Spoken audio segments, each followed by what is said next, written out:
ആ കോയാണ് മെമ്പറാണ്. ആ ഒന്ന് പറയണ്ടപ്പോ ഓഫീസുകളൊക്കെ കയറി ഇറങ്ങി നടക്കാണ് ഇപ്പോ. എന്തപ്പോ ചെയ്യുന്നത്? മെമ്പറായി പോയില്ലേ? ആ എത്ര മണിക്കാണ് എടുക്കണത്? അല്ല മയ്യത്ത് എപ്പോഴാണ് എടുക്കണത്? അതെ അല്ലേ? ആ നോക്കട്ടെ, എത്താൻ നോക്കാം. അത് ശരി എന്നാ. നമസ്കാരം മെമ്പറേ. ആ നമസ്കാരം. ഞാൻ ഇപ്പേ വിജിലൻസിന്റെ മെമ്പറാ. എങ്ങനെ? അതൊക്കെ പറഞ്ഞുതരാം നിങ്ങൾക്ക്.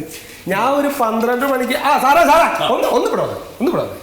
അതെ, ഞാൻ ഇവിടെ ഒരു 12 മണിക്ക് ഞാൻ ഇവിടെ എത്തി പറഞ്ഞിട്ട് ഒന്ന് ഒപ്പിട്ട് അകത്തത്തെ ഒപ്പൊക്കെ നിങ്ങൾക്ക് പിന്നടാം. എന്തോപ്പ അത് പറഞ്ഞുതരാം നിങ്ങൾക്ക്.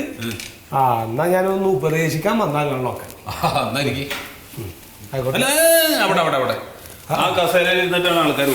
അത് ശരി, ഇത് ഉപദേശികളുടെ കസേര. ആയിക്കോട്ടെ, എന്തായാലും നന്നായി. അപ്പൊ ഉപദേശം തുടങ്ങട്ടെ ഞാൻ.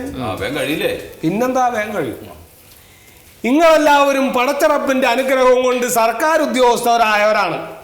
തരക്കേടില്ലാത്ത ശമ്പളം നിങ്ങൾക്ക് എല്ലാവർക്കും കിട്ടുന്നുണ്ട്. അഥവാ നിങ്ങൾക്ക് ആർക്കും ശമ്പളം കിട്ടിയിട്ടില്ലെങ്കിൽ അത് സമരം ചെയ്ത് മേടിക്കാനുള്ള തന്ത്രവും നിങ്ങൾക്ക് അറിയാം. അതിന്റെ ഇടയിൽ കൂടെ പിന്നെ നിങ്ങൾ ഇവിടെ വരുന്ന ആൾക്കാരുടെ കയ്യിൽ ഈ കൈക്കൂലി മേടിക്കുന്നത് ശരിയല്ല. അഥവാ ആരെങ്കിലും കൊണ്ടുവന്ന് തന്നാൽ തന്നെ ഇത് ഇവിടെ വേണ്ട, ഇത് മേടിക്കാൻ പാടില്ല, ഇത് കുറ്റക്കാരാണ് എന്നുള്ള കാര്യങ്ങൾ പറയും വേണം. പറയൂലേ? അപ്പൊ എന്റെ ഉപദേശം കഴിഞ്ഞു. ഇനിയിപ്പോ ആ ക്ലബിലെ ചെക്കന്മാരും കൂടി വരണ്ട നിങ്ങളെ ഉപദേശിക്കാം.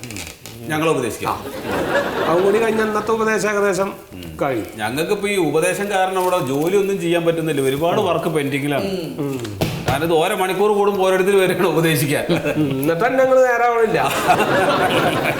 എന്ത് പറഞ്ഞങ്ങളൊന്ന് ആലോചിച്ച് നോക്കൂ. ഒരു കല്യാണത്തിന് പോകാൻ പറ്റില്ല, ഒരു മരിപ്പുണ്ടായാൽ പോകാൻ പറ്റില്ല, ഒരു വായിക്കാൻ പോകാൻ പറ്റില്ല. ഒരു മെമ്പറാണ് ഞാൻ. ഇത് ചെയ്യേണ്ട ആൾക്കാരാണല്ലോ, വലിയ വലിയ ഉത്തരവാദിത്തപ്പെട്ട കാര്യങ്ങളൊക്കെ ചെയ്യേണ്ട ആളുകളാണ്. എപ്പോഴാ എടുക്കൂന്ന് പറഞ്ഞത്?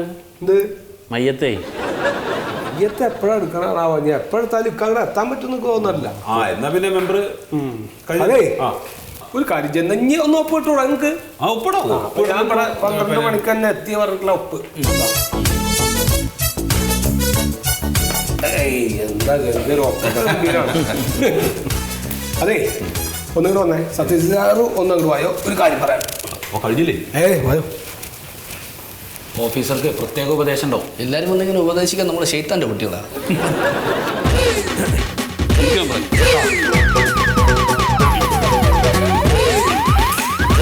എന്താണാവോ? ഒരു ലോലിതൻ പുറമ്പോക്ക് സ്ഥലം പതിച്ചു കിട്ടണമെന്ന് പറഞ്ഞിട്ട് ഇവിടെ വന്നിരുന്നില്ലേ? അവൻ ചെയ്ത പണി എന്താണെന്നറിയാം മെമ്പറിന്? അറിഞ്ഞു. ഞാൻ ഇന്നലെ ഓൻ്റെ വീട്ടിൽ പോയിരുന്നു. എന്നിട്ട് ഓൻ്റെ പമ്പർന്നത്തിനൊക്കെ കുറെ ഉപദേശിച്ചു. ഞാൻ എന്താ നിങ്ങൾ ഉപദേശിച്ചത്? ഞാൻ വിജിലൻസുകാർ പറഞ്ഞേക്കോ അവനോട് പറഞ്ഞ് നിങ്ങൾ കൈക്കൂലി കൊടുക്കരുത്, കൈക്കൂലി കൊടുക്കണതും വാങ്ങണതും ഒക്കെ ഒരേപോലെ കുറ്റക്കാരാണ്, അങ്ങനെയൊന്നും ചെയ്യാൻ പാടില്ല എന്നൊക്കെ പറഞ്ഞ് ഞാൻ വർത്താനം കുറെ പറഞ്ഞ്. എൻ്റെ മെമ്പറെ, ഇതാണ് എത്ര വലിയ കാര്യം പറയാണ്ടെന്ന് പറഞ്ഞ് നിങ്ങൾ എന്നോട്? അതല്ലാന്ന്, നിങ്ങളൊരു 7,000 ഉറുപ്പ്യ ചോദിച്ചിരുന്നു അവനോട്.